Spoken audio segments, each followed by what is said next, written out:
Ah. Bonjour Alexandre. Salut toi. Dis-moi, après avoir publié plus de 20 livres, pourquoi dire maintenant que tu n'es pas écrivain? J'ai longtemps porté un masque de romancier. Mhm. Je corrigeais le réel par écrit au lieu de le remanier. Je restais au bord de moi, vachi dans une vie d'écrivain. Je publiais pour ne pas agir politiquement, par confort et disons-le, couardise. Hmm. J'affectais d'être rieur et affichais une trompeuse légèreté.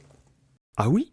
Et qu'est-ce que tu n'es pas d'autre? Je suis pas un type qui attend tout d'en haut, parce que je sais très bien que les solutions pour relever le pays, elles sont en train de naître par en bas.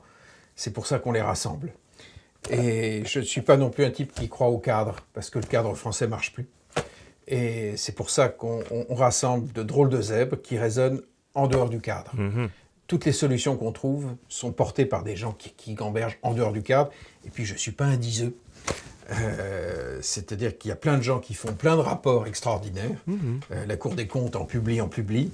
Il y a plein de gens qui s'indignent, mais qui ne passent pas à l'acte.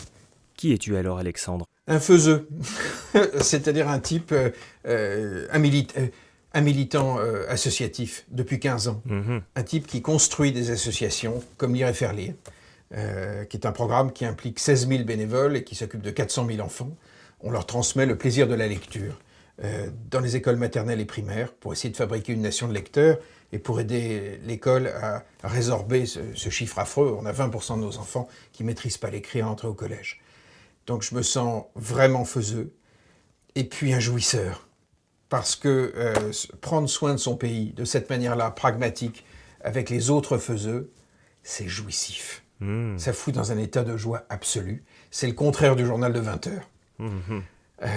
On n'a affaire qu'à des gens qui sont de vivantes solutions. Merci. Ciao, drôle de bête.